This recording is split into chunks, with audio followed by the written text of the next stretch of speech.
क्या ये जो हालो लालू करके ये दिखाते हैं कि एक महिला हुई और इशू आए और इशू होते वो दौड़ के नूर वो जो मस्जिद में ताबीज़ पानी में डुबा के जाबे जमजम में खिला देते हैं, कभी उनसे पूछा साइंटिफिकली कि भाई ये होलो लुलू करके जो तुम सुबह से शाम तक आदिवासियों को एक ग्लूकोज का बिस्किट देते हो, एक पेप्सी देते हो और उसके बाद तुम कन्वर्ट करते हो, क्या केंद्र सरकार के पास, सरकारों के पास लोगों के दुखों का कोई जगह है? मेरे भाई, बागेश्वर धाम में शास्त्री जो कर रहे हैं, किसी को पकड़ के बुला रहे हैं कि आओ मेरी बात सुनो।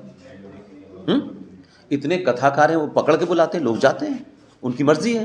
कोई साईं बाबा में जाता है, कोई दुर्गा मंदिर में जाता है, कोई कहीं जाता है, जिसको जहाँ जाना है जाए। क्या ये जो हालो लालू करके ये दिखाते हैं कि एक महिला हुई और इशू आए और इशू होते वो दौड़ के नूर ने, कभी किसी ने उनसे भी पूछा कि ये क्या है? वो जो मस्जिद में ताबीज़ पानी में डुबा के जाबे जमजम में खिला देते हैं, कभी उनसे पूछा साइंटिफिकली? वो शोषण कर रहा है किसी का, पैसा बना रहा है क्या उससे?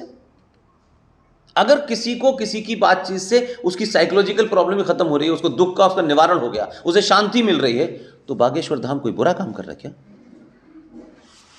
क्या इस देश का शंकराचार्य जिसे आपने रात के 12 बजे आपने तमिलनाडु में उठा के खींचा, इसलिए कि वो कन्वर्जन को रोक रहा था, तो आपने उसको जेल में आरोप लगाया बलात्कार कर, वो मर गया? आप हर उस आदमी के खिलाफ यही षड्यंत्र करते हैं। तो भाई, कन्वर्जन तो पूरे देश में है जिसके लिए सुप्रीम कोर्ट चिंतित है। क्या हिंदू कन्वर्ट कर रहे हैं किसी को? तो जो कन्वर्ट कर रहे हैं उनसे पूछा कि भाई ये होलो लुलू करके जो तुम सुबह से शाम तक आदिवासियों को एक ग्लूकोज का बिस्किट देते हो, एक पेप्सी देते हो और उसके बाद तुम कन्वर्ट करते हो, तो कम से कम बागेश्वर धाम न किसी को कन्वर्ट कर रहा, न किसी को बुला रहा, न पैसा ले रहा, लेकिन आप आरोप लगा रहे हो। और ऐसे लोगों का मैंने अक्सर हाल देखा है कि जब तर्कों से वितर्कों से हार जाते हैं तो कुछ दिन बाद आएगा, अरे साहब इनकी सीडी पकड़ी गई है, फिर 4 महिलाएं कहीं से खड़ी कर दी जाएंगी, ये सब होगा।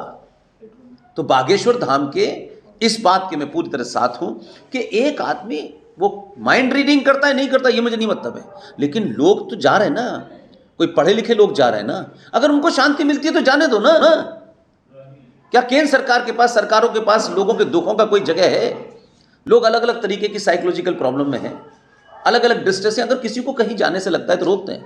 मैं बहुत सारे मंदिरों में जाता हूं, आज भी सिद्धिपीठ में गया, मुझे अच्छा लगा, चला, इस पर भी कोई रोक लगाएगा भाई? सर